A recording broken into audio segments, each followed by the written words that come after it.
Up+Adam. Tractor systems are offline.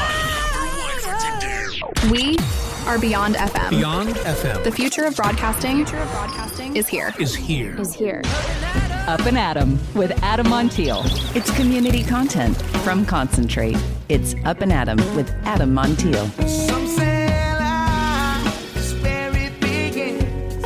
Straight to the stars is where it ends. Yes, some say life is just where it begins. Straight to the stars is where it ends. Only to start again. Happy Monday. Thank you so much for being Up+Adam. My name is Adam Montiel. We are warming up. I was seeing temps in the upper 80s, 90s later on in the week. Especially North County, you are going to be warm. I think Slow might get maybe mid 80s, but we're seeing 80s today. We'll be around 80 today. All right, Paso wine. Wow, just incredible. What a weekend. Friday with the paired Paso. That was so much fun. And then, Wine Fest on Saturday. What an absolute, you're talking about a premier food and wine event in the country. That is going to be up there with like Aspen Food and Wine, with the one in Vail, with the Pebble Beach, the one in LA. Like that was so incredible. It gets better and better every year. Cheers to Paso Wine and the team there. You know, Jamie, Joel, Krista, Chris, Carol, everyone. Jessica, everyone. I'm going to leave someone out. But with Paso Wine, they just killed it with Wine Fest. So good. Friday, the paired Paso, Rachel, also Michelle Barrera, and we were judges. The winner was this chicken fried quail with caviar ranch over this like homemade potato salad. And the People's Choice was different. The People's Choice Chef Dominique did this fish dish, but it was paired with Hoyt's Rosé. The winning wine that they paired with was Jacob Toft. He has this York Mountain fruit. Damn, it's good. It's all from Epic Estate Wines, but it was Jacob Toft that made this York Mountain fruit. It was a beautiful wine, a beautiful pairing. Chef Justin Monson. Chef Justin Monson. He's from Oak and Vine. He killed it. What a great job. So congrats to Chef. Congrats to the winery. Congrats to People's Choice. All the folks that came out for Friday paired Paso. So much fun to hang out with Michelle and with Chef Rachel. Speaking of Chef Rachel, second half of our conversation with Chef Rachel Ponce and her brewmaster husband, Eric Ponce. We'll go deeper into the vision, the values, and really the vibe behind the Staviary, from the layout of the chef's counter to the global curation of their beer and wine list. Everything about this space is built to really make you feel something. Eric's going to walk us through the science of the soul behind beer done right. I had no idea. Things from foam and the glassware, it's all super specific. So it's going to be a fun chat later on, Chef Rachel and Eric, part 2. Got this one, a WTF What the Food segment for you first. Did you know that microwaves can cook food unevenly? I'm sure you know that. But what it does is it leads to cold spots. And according to Michigan State University, who has been working on this, these cold spots, they allow harmful bacteria to survive during the reheating process. Yikes. So maybe the time saved isn't worth it after all. But if you're going to nuke things anyway, this article talked about 5 foods that experts warn you really shouldn't microwave. Number 1, hard-boiled eggs. Now this one, it builds steam within the egg, and it can lead to an eruption whenever the egg gets cut into, or even worse, when you bite into it. That's not good. Foods rich in vitamin C, like broccoli, bell peppers, berries, leafy greens. When exposed to heat, the vitamin C is just wiped out. It's destroyed. It's recommended to eat those raw whenever possible. Chicken, food safety-wise, reheating chicken, it's completely safe, but it's always, if you've done it, it's not always that yummy. All the moisture evaporates, leaving the chicken sometimes with a weird taste, maybe a weird texture. Seafood guaranteed to dry it out. It's from the sea, so high heat, not ideal. Unless you like rubbery fish, then I guess go for it. And finally, this article talked about steak. I know a lot of folks do it. If you microwave steak, it causes an uneven reheat, doesn't it? Yeah. Also dry out in certain spots. Other parts remain cold. It is weird doing the reheat on meat like that. So this article just zeroed in these 5 and said, don't even bother. Not even worth it. Sometimes even better, things like the chicken, better you just put it on the stovetop to reheat it. And then what's the Italian food reheating is so weird. Like you have lasagna or something like that, you try to reheat it, or like pasta, and some pieces will be like scalding, burning, boiling, and an inch away, it's like fully cold. Like the microwave never even touched it. It's weird. So the wind is still doing its thing a bit. Day starting off a little breezy, but the wind's going to calm. Sun's going to do what it does best. Temps warming up across SoCal. Paso going to be maybe close to 90, slow in the 80s. Coastal hotspots, mid to upper 70s. One of those open the windows, skip the hoodie days for sure. And getting warmer to the middle of the week. All right, let's get into our chat with Chef Rachel, Eric Ponce. Want to remind you about Pink Drank. This is July 12th. It's a benefit for the Woods Humane Society, also the Elks National Foundation. We have done work in the last 4 years for youth activities, for scholarships, and this event came with a few of us who just we're Elks members, and they asked Lady I Fancy and I for some advice on a wine event that they desired to put together. And within a few minutes, we got Pink Drank. We got Pink Drank, and we get over 30 producers at the Elks, 21 and over, full-on pool party, DJ, great cause. Woods is there, silent auction, more wine and drink and fun and food than you can even imagine about. You're not going to leave thirsty or hungry. That is for sure. It is a limited event. pinkdrank.org is the website. Get your tickets if you are a business and want to get involved, like a winery or a distillery. We'd love to have you pour. There's a little bit of room left, filling up. So get to it. Pink Drank, DRANK. Oh, yes. pinkdrank.org. It's Up and Adam with Adam Montiel.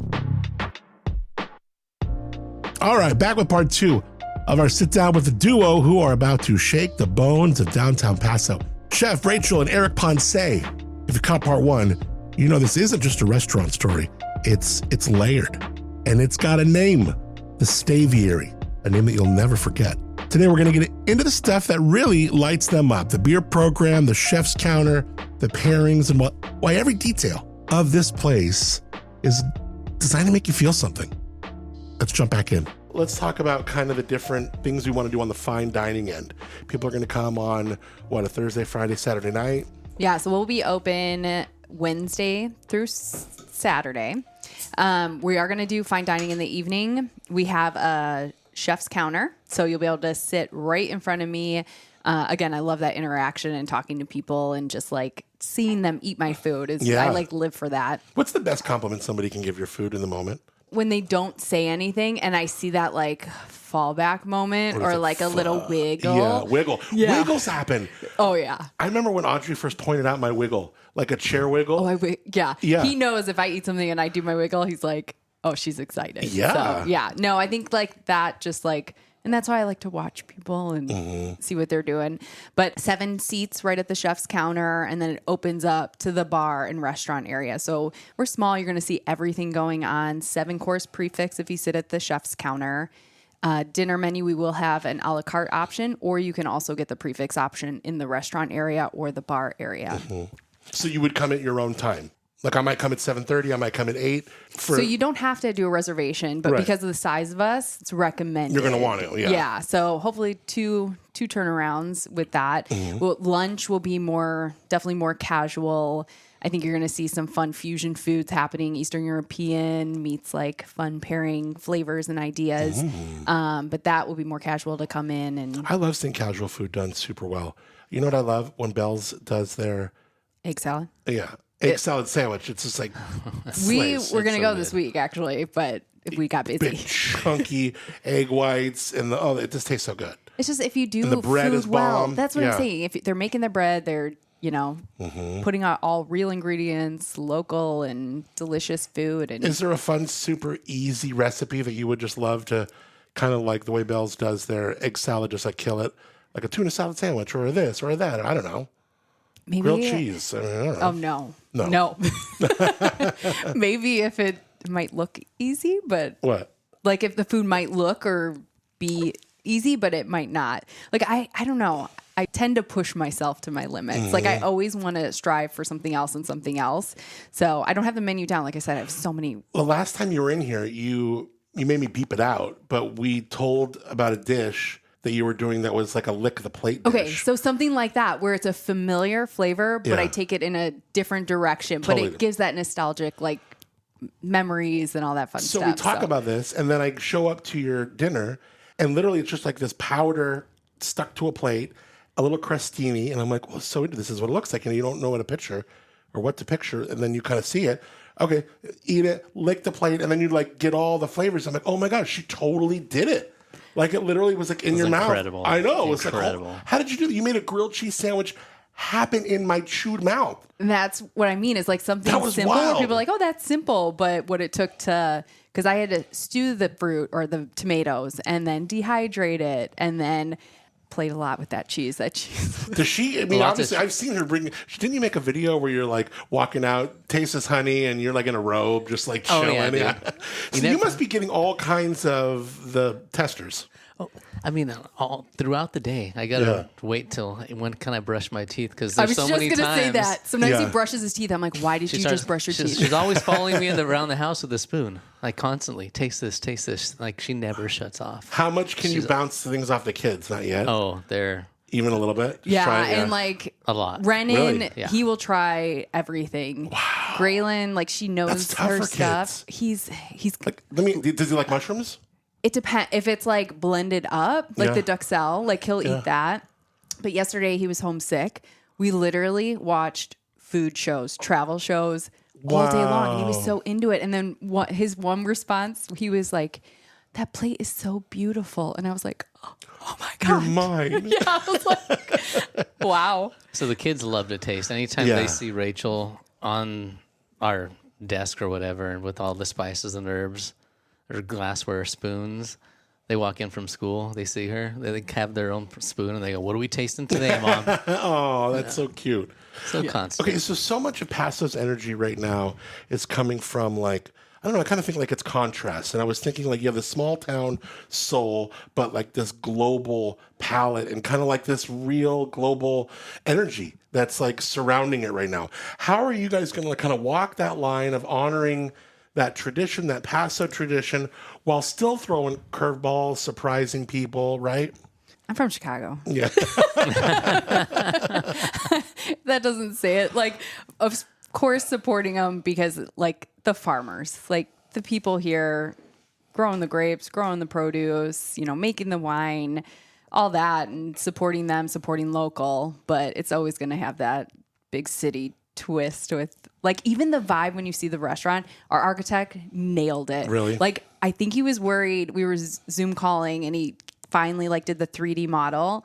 And I was so quiet, and you were even like, and I think I just took it in and I started bawling. And I was like, I'm so sorry. It's just, he like felt what's inside of me. And it's, I mean, I'm not saying I'm loud, but it's like vibrant. You're a little extroverted. You're not loud. I wouldn't say you're loud. I mean, like, come from someone like me, like, she's not loud. But. No, but just like that energy, like it just represents us so much. Oh, that's so Our good. architect That's so and cool. his wife, they know us. They've eaten a lot of Rachel's food, so there was a personal relationship too, and they kind of understood the vision, and they killed it. Yeah. And Yeah. he absolutely, like, he didn't do commercial work anymore. And I was like, no pressure. I just want someone who knows us. And it was like 2 minutes later, they called and they were like, let's go. Like, We'll do let's it. do this. And they've been amazing. Before we get into this Yeah, next what are we beer, drinking? I want to learn this beer. I'm curious what you would tell yourself right as this dream was like budding, Eric. If you could, like, now that you've seen a bunch, been through a bunch, what would you tell that version of you right now? You know, be patient. Right. You know, right. be patient. Enjoy the ride. We've done so many things in between, and changed our concept many times. Like, I always thought if we would ever open up our own place, it'll be just my house-made beers, which is fine. I mean, I feel really confident when I'm brewing to this day, but maybe not have this amazing international bottle program. And I just think that's such a great concept because I feel I make good beer. Do I want to drink my personal beers all day long? maybe not necessarily. I want to try some international things. Yeah. Not only international, also we'll bring in some fun domestic bottles of beer from other breweries, like lots of friends in the industry. Any beers that you might have made? Oh, yeah. Yeah, cool. Yeah. That'll be I think fun. that's what's cool is we will be able to get our hands on. Of course, we're going to have to go through distribution, but he has so many contacts. Oh, God, you can just drive it down the street, put it in the back of the truck. Come on. And breweries I've worked with, like I was talking about the Yeah. Alaskan Brewing Company. I mean, they're vertical smoke porters, which are very hard to get. I mean, possibly bring in things like that. Goose Island has an amazing array of beers. So breweries that I've worked at and had a part in those certain beers. So it's just going to be lots of options. This is a you know? beautiful beer. What did you just pour us? So again, living in Germany, I was there for over a year studying and getting my degree.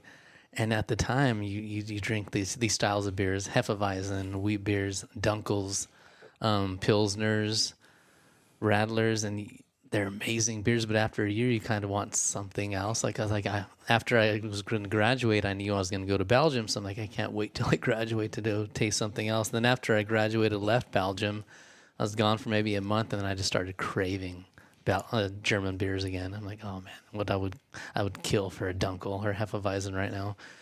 So we recently just got back from Munich, Germany, and the Czech Republic. Rachel and I did a trip up there, and we'll talk about that after this. But one of my favorite styles, it's a Hefeweizen. Hefe means with wheat. So a lot of beers, maybe 80% of the malt bill is barley, but wheat's another great grain that I love to use. It has higher proteins. They stand in suspension. They have a lot of phenolic characters with the yeast that you use. So it's just one of my favorite styles of beer. A very old style of beer, but you don't see them too often. And if you brew them right, I mean, you feel the mouthfeel in that and how it lasts and lingers. And that's when he says phenolics. You know, you think of like conversations with winemakers talking about just that mouthfeel of that. And the texture from the yeast and the wheat. Again, it's a little more chewy, especially if it's unmalted compared to malted wheat. So it's all about textures as well. And that's why the array of beers that we're going to have, they're not going to be one-dimensional. It's going to have body, mouthfeel. It's going to have long-lasting characteristics and, just great aromatics. This is great. It's really a cool education, too. Tell me about that Czech one real quick. So the Czech beer, again, when we went to Prague and Pilsen, Pilsner or Cal is in the town of Pilsen, and it's the first brewery to make a Pilsner beer. So we went to go visit, and while we were there, there's this company called Luker, and they make these faucets, tap handles, to pour your beer. And they're some of the best tap handles in the world. Which we're getting. So Rachel and I did a one-day fully immersive class on how to properly use these tap handles. And we were the first married couple in the United States to get our certified tapster. Stop it, I'm crying right now. Certified Just call me tapster certificates. Certified professional tapster. But I have to say, it's not just that. My mind was blown. Like, these people, the guy who certified us, what was the title that he got? Like, in the year? Oh, he's It was like Grandmaster.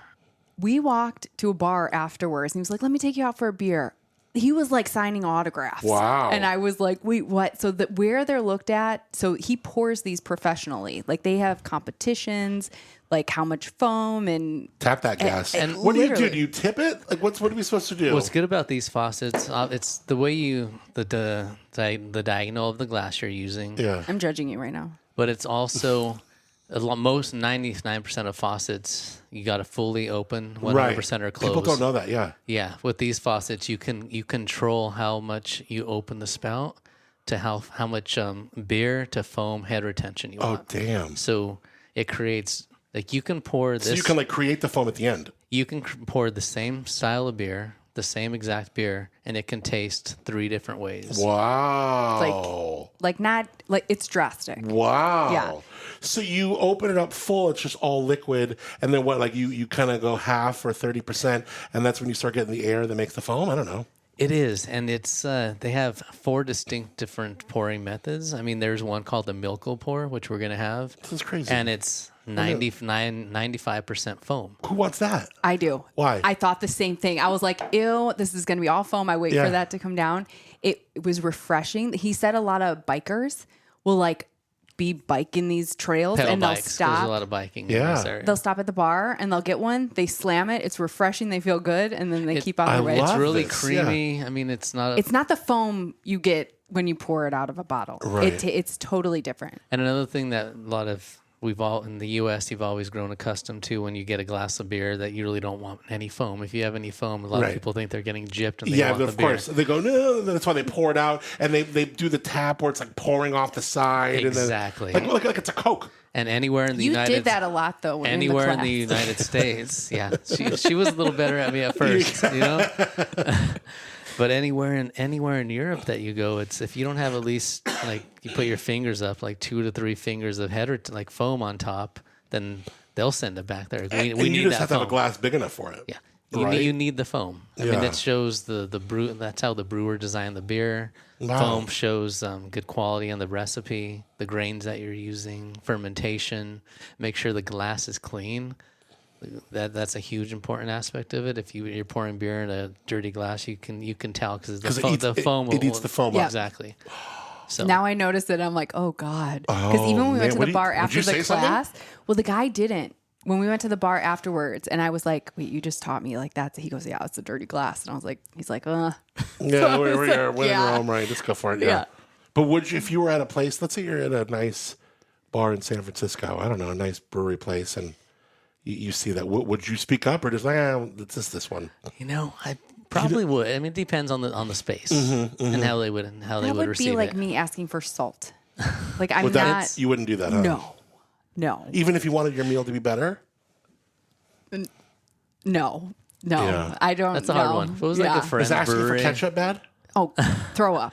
Oh, she almost made our Oh, daughter. because she's from Chicago. I forgot She about almost that. made our daughter Graylin sleep outside 2 nights ago because she was dipping her fries in ketchup and trying She to put feed a him. spoon in my mouth full of ketchup, and I was like, ugh. Oh my gosh, that's so funny. No. You can't. You have to let her have her own soul. I mean, Oh she might my like it. She's a God. normal human. Most humans like ketchup if they're not from Chicago. I mean, I over ketchup, I think, when I was a kid. Yeah. That might be it too. Well, there's a funny story, and I think I've definitely told you before, but I did a winemaker episode of Where Wine Takes You with Chicago folks. So I had Richie Hardenberger from Midnight, the Gluns brothers. I'm sure you know them. The Yeah. best. They're the best. Richie's great. And I forgot we had one more out there. Anyways, who's the hot dog purveyor? I love the guy. Why can't I think of his names? Oh, Zendog. Zendog came out and I said, we want to do some Chicago dogs. Yeah. Because we have all these winemakers here. So then we play the wine game, and the loser Had to eat ketchup. had to eat a ketchup hot dog. And I'll just tell you right now, like that was like no one in this circle I would chug a bottle wanted of to lose the Malort game. before right. I ate that. So then the one person who I knew would create the biggest stink, probably not even do it, Richie, loses the wine game. He saddled up, took it. Yeah, he did it. And he was like, it was horrible. But he's like, no, he ate the whole hot dog. Yeah. But it was pretty funny to watch someone from Chicago eat a hot dog with ketchup. It's a mindset. Yeah. Yeah. What about you? You Oh, cool I with eat it? ketchup. Yeah. Not when Rachel's home, Yeah. but You I sneak sneak it. it. Well, I chefs sneak it. chefs Yeah. take such offense to it. I was talking to Jacob Lovejoy, who used to be at Ancient Peaks, and Carl Whitstrom, one of the owners there, was like, I want to have ketchup in the restaurant.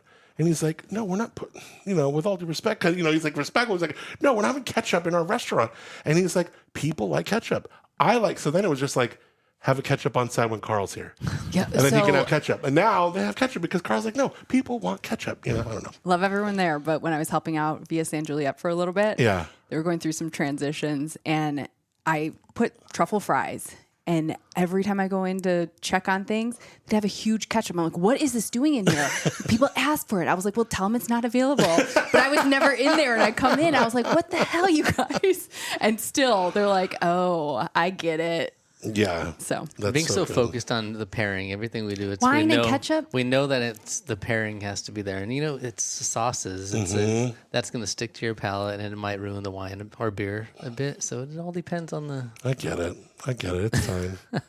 yeah, so no one doing the competition on Friday better have ketchup on there. We're doing this let's talk about this while he's pouring the next beer. And I would be fine with that. But we have 9 chefs paired with 9 wineries. It's called Paired Paso. It's part of Paso Wine Fest. And let me tell you, I almost wonder, and I'm going to give you a little shit.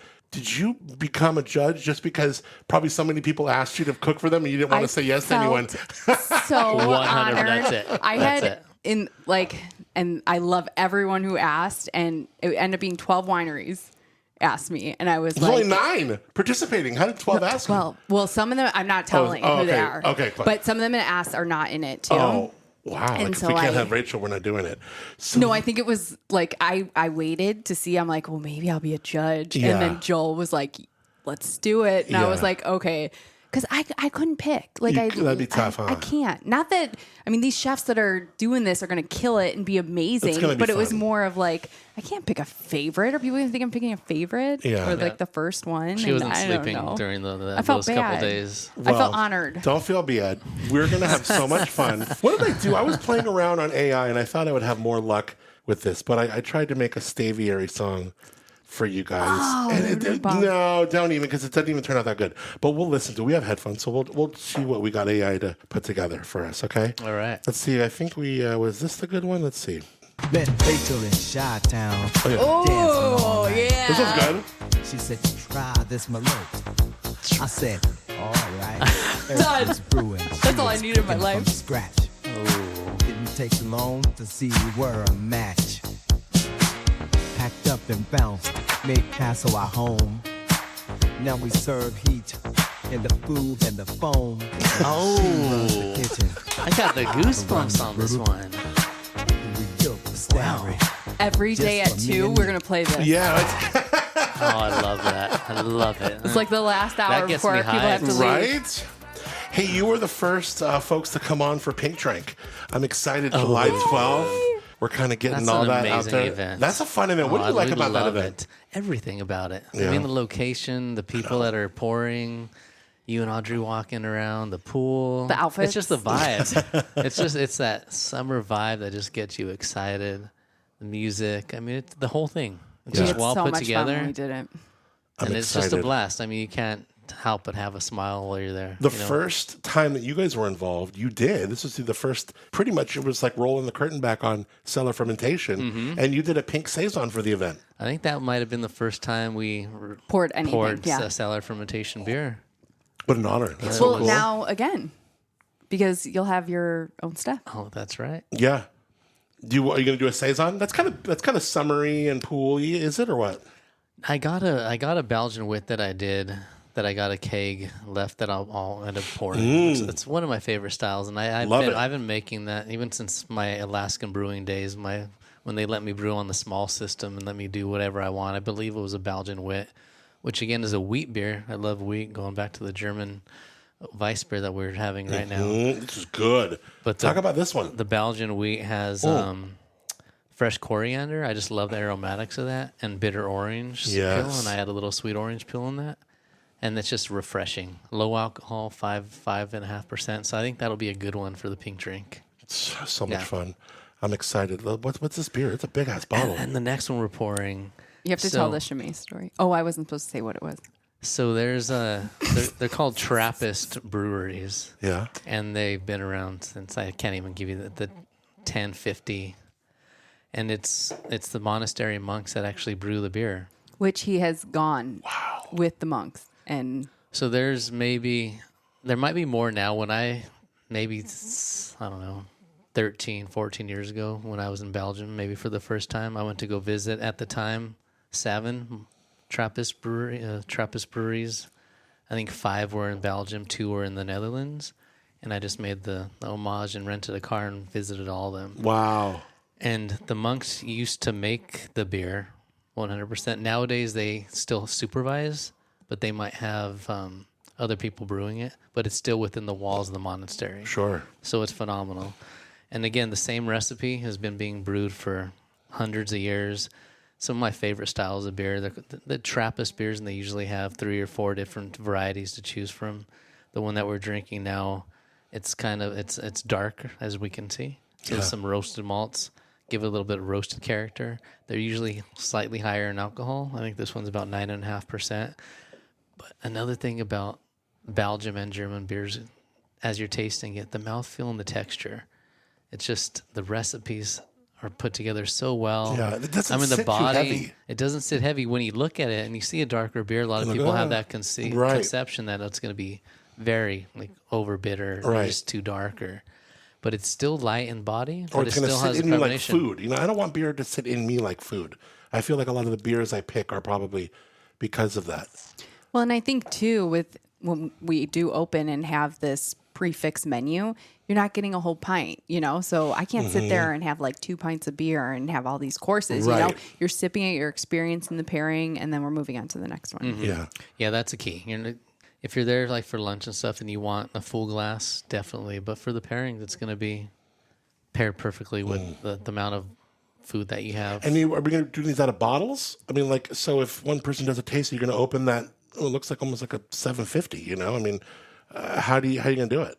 So we'll have the bottles, but again, if they choose the beer pairing, it's going to be everyone in the dining room. Nice. So we know how many beer that we'll be pouring that night.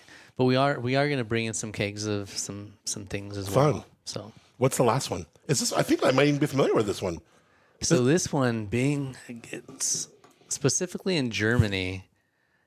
You go after your studies, after class is over. A lot of people go and just drink Radlers. Just go sit by the park, either buy a pre-made These Radler are and bottle, fruity, super low ABV, or you kind of make it on site. Yeah. So Radler, by definition, is 50% lager or pilsner and then 50% juice. It can be any type of juice: fresh orange juice, fresh lime juice, fresh grapefruit juice, and they're usually 3% alcohol. 3 to crushes all day 3.5. long. Yeah, Right, great so when we flavor, great open- texture. I mean, look at the I head remember retention in that. Sidecar was using these in cocktails. I mean, there's even flavor profiles that you can, extrapolate out of here for a cocktail. But don't you feel like you're not really drinking a beer? No, right? it feels like I'm drinking squirt. Yeah. It's that good. And my tolerance is that good. Or the Radler. But you're right, 3%. I mean, this is, because it's funny, like you look at Guinness, isn't Guinness around the same? It's light. It's lighter. So just having the, again, going back to the array of options for people. But this is a vessel, dude. This is a great smell for this. But, and I think also for the food. glassware. It's beautiful. That's what I meant. Yeah. Like it comes out like sparkling wine. That nose goes right up that chute. I mean, if you can't see maybe I'll take a picture of it, but the beer is the bottom sixth of the glass, and it's just this straight flute up. Depending on the style of beer and what the carbonation level is, that plays a big role in what glassware we're going to choose, how thick the glass is, whether it's a low carbonated beer to a very high carbonated beer. Again, it's all about variety and proper pouring techniques. I feel a lot of things make us burp in our life, but I feel like I still haven't, like, in my, however old I am, I still haven't got down, like, the beer burp hits you differently. Like, it's like, it's like, I gotta, like, channel that out my nose. Like, I don't want to, like, talk. The beer burp is weird. It's a different kind of expulsion. You should be Graylin. She's so proud of her burps. Oh, really? She'll like try, and I'm like, stop it, and then it's like huge. I'm like, Jesus. She's all mine. But those aren't even beer burps. No. Can you imagine when she's 21 and they are? No. Yeah, That's no, all of course. she drinks, the sparkling But I was going to water. say, having a variety, and that's why Eric chose these, because these are the styles we're going to carry, is imagine that with some nice spicy food. Like, it's very hard to pair spicy food, but there's some sweetness in there. There's a creamy mouthfeel. Like, that's going to cut citrus through. notes. Yeah. So So if you want to come grab a glass, short, right? Both? definitely glassware. Yeah. We'll probably maybe play around with flights. Yeah. Flights, it's But how some will often have a you're chance pouring. to get any of these. This is Oh, great. yeah. And then with the... You'll be able to walk in, and we're going to have a beautiful display of bottles. Again, wine and beer bottles that people can walk in the cooler. Yeah. Hand shows, ask questions about what is this beer? What is this style? Where Industry is going to love from? this. Industry loves the international selections, right? And I think with flights too, nothing's wrong with it, but the way that he pours his beers in the glassware, we could do a half a pour or a full pour, but it's really hard in a small, 3-ounce pour to get that foam, that head that he wants, for it to stay cold. If you have 5 tasting, it's right in front of you. So Are you going to try and bring in some international wines, maybe? Oh, yeah. like 80%. Really? Yeah. I have a gal who I've interviewed here who does German importing. Oh, you love. mentioned her to us last time. Yeah. Lisa Tupat. She's going to be in here next week. But I mean, that would be great. You should get, because she's got great, and she's got some non-alcoholic sparkling wines that, I mean, she had this one that we tasted last time she was here. It's on the list of the French Laundry, a non-alcoholic. I tasted that with you. It's beautiful. When you went to that dinner with me, that's what you brought, right? Oh, that's right. Yeah. It was. Yeah, it was had for a beautiful sparkling wine, and it was like a non-alcoholic. It was great. So but I mean, there could be some fun German things there because again, the industry loves finding international little Frenchy this, German this, A lot of our winemaker friends, when they found out we were doing this, and of course, it's like we're supporting you guys, but we're also bringing in other wines, and they're like, you know what? We don't even get mad if you don't pour our wines. Right. When we go out to eat, we want international stuff. We want new things. So that is tough. I know you must struggle with this, Rachel. No, well, now I can say we have an 80% international wine list. Yeah, but that means even a tighter domestic, local wine list. 99% maybe. Yeah, right, yeah. Well, you guys, I just love you both so much. I'm so excited to see, because following this journey with you guys for, a little while and seeing the ups and the downs and where it goes. I mean, none of these things ever happen as they're supposed to, or they never happen as they planned. And the one thing I've learned, especially in my last 16 months, as your last 16 months has been interesting, is that things never pan out the way you expect them to. But being able to roll with it, follow your dreams, and turn them into something important is what it's all about. And you guys are doing it. You too. That's it. Yeah, thank you. It feels good. Yeah, I bet it does. Good for you. Yeah. Well, this was so much fun. We did all the beers. Love you guys. I can't believe the Love Staviary. you. Now, when you do finally open, we will have you back. And of course, That's when we can say the grand opening. That's It will be here grand before opening. you know it. Yes. So To the Staviary. to the Staviary. Staviary. Some say life is where it begins. Straight to the stars is where it ends. Only to start again. Oh, thanks, Rachel, Eric, not just for sharing this next chapter, but for letting us in on the heart behind it. You can follow the journey, Staviary.com, links in the show notes, at Staviary, little underscore after that. Just check the show notes. You can click right through. All right, before we bounce, I want to show some love to our friends at Tin City Distillery. If you know me, I'm all about their private barrel club. I love having my whiskey up there in a barrel. Go visit it, pet it, stroke the barrel head. That sounded horrible. Wish I could take that back. But you can thief it, taste it a little bit, on its journey. You get to ask them questions, make it how you want. And then at the end, take a couple dozen bottles of your own whiskey, something that no one else has. Meanwhile, you're VIP at Tin City Distillery with savings on everything. Check out their private barrel club. Get to tincitydistillery.com. All right, well, I hope you're having a great Monday. Hope you have a great beginning to your week. Thanks to Moonshiner Collective for being Up and Adam, original music on the show called Start Again, and to you for rating, reviewing, subscribing to wherever you listen to this show. It means a lot, and it means a lot when you share it with a friend. Till tomorrow, I'm Adam Montiel. Thanks again for being Up and Adam.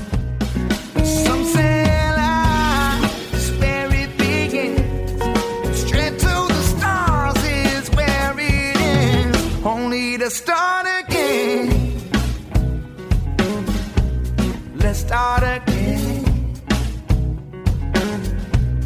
We'll start again. Let's start again.